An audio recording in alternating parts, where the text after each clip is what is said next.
Terceira série do ensino médio, vou falar com vocês um pouco sobre efeito fotoelétrico.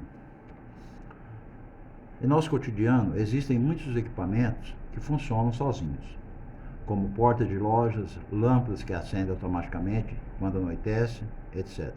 Você já parou para pensar como pode ocorrer esse funcionamento? Efeito fotoelétrico. Em 1921, Albert Einstein ganhou o Prêmio Nobel da Física por ter resolvido um dos problemas que mais intrigavam os físicos da época, o efeito fotoelétrico. Para explicar esse efeito, Einstein, em 1905, publicou um trabalho que explicava por que a luz, ao atingir uma superfície metálica com frequência suficientemente alta, era capaz de retirar elétrons eletrizando o metal, fenômeno que ficou conhecido como efeito fotoelétrico. Em sua explicação, teve que admitir não só que a luz era emitida em pacotes, mas que cada um desses pacotes possui uma energia bem definida, que corresponde a múltiplos de apenas determinadas frequências, assim como sugerido por Planck. Esses pacotes de energia são os fótons, cada qual com sua energia bem definida, bem determinada, dada pela equação de Planck. A energia é a constante de Planck vezes a frequência. Então a energia depende do quê? Depende da constante de Planck, que tem esse valor aqui. E depende da frequência da onda, né? Não depende da intensidade, depende da frequência. Onde F é a frequência da luz, da radiação emitida, e H é a famosa constante de Planck, cujo valor é esse daqui. 6,6 vezes 10 a menos 34 joules por segundo. Desse modo, a energia dos fótons depende da frequência da radiação incidente e não da intensidade. Para cada material, uma frequência mínima de radiação eletromagnética, abaixo da qual não são produzidos fotoelétrons, por mais intensa que seja essa radiação. Essa é a chamada frequência de corte. Uma frequência baixa não consegue retirar elétrons do metal, portanto não tem o efeito fotoelétrico. Tem que ter uma frequência determinada. Vamos a algumas questões.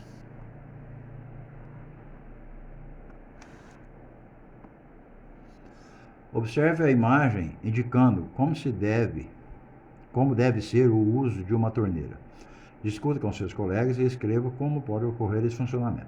Aqui tem uma torneira automática. Você aproxima a mão aqui, a água cai.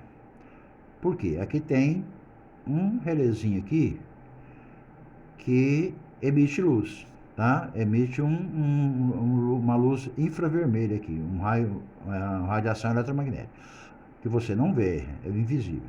Quando você aproxima a mão, essa radiação vai refletir e vai aqui no relézinho, e vai acionar um solenoide, e esse solenoide vai ligar a torneira, e vai cair a água.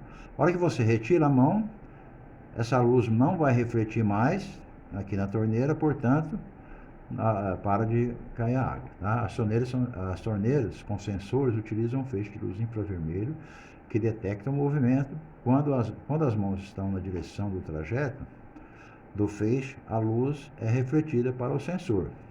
E este, por sua vez, irá fazer mover uma válvula solenoide, permitindo a saída da água. Quando as mãos afastam a torneira, os sinais da luz refletida são perdidos, o que resulta na interrupção do fluxo da água. Vocês podem estar dando essa resposta aqui nessa questão. Tá? A outra questão é a seguinte: você acha que é possível obter uma corrente elétrica iluminando um pedaço de metal?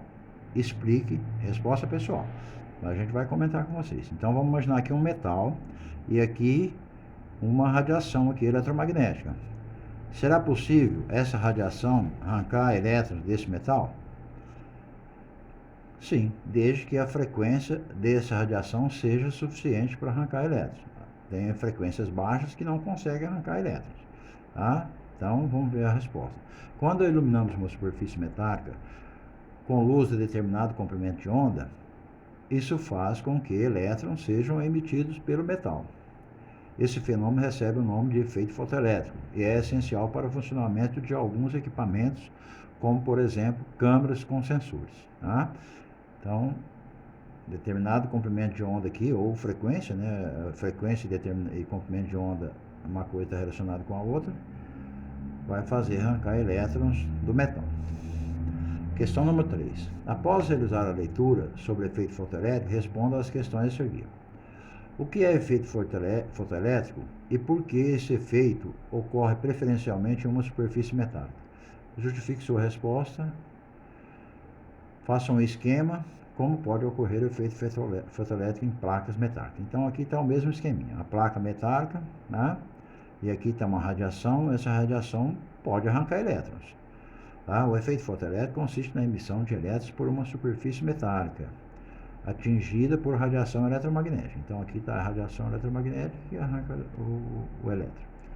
Nos metais, os elétrons externos, os quais absorvem a energia da radiação eletromagnética, estão ligados de maneira mais fraca, facilitando a ocorrência desse efeito. Uma possível representação pode ser. Então pode ser essa representação. Por que preferencialmente é nos metais? Porque a ligação dos elétrons está mais nas camadas externas e a ligação é mais fraca, mais fácil de arrancar elétrons. A 3b. Analise a afirmação abaixo e justifique segundo seu conhecimento sobre o efeito fotoelétrico. Uma radiação violeta consegue arrancar elétrons ao atingir a placa metálica, enquanto uma radiação da mesma intensidade, contudo da cor vermelha, não consegue arrancar elétrons da placa. Então o que ele falou? Radiação ultravioleta arranca elétrons, a radiação vermelha não arranca elétrons. Quando aumentamos a intensidade da luz vermelha, ela também consegue arrancar elétrons da placa metálica. Aqui está o erro. Se eu aumentar a intensidade da luz vermelha, não vai mudar em nada, tá? O que eu preciso mudar não é a intensidade, é a frequência. Então a luz vermelha não consegue arrancar elétrons. Pode estar intensa ou mais intensa ou menos intensa. Tem que mudar a frequência. Mudando a frequência vai mudar a cor da luz, tá? Então aqui está a resposta que vocês podem estar dando no trabalho de vocês.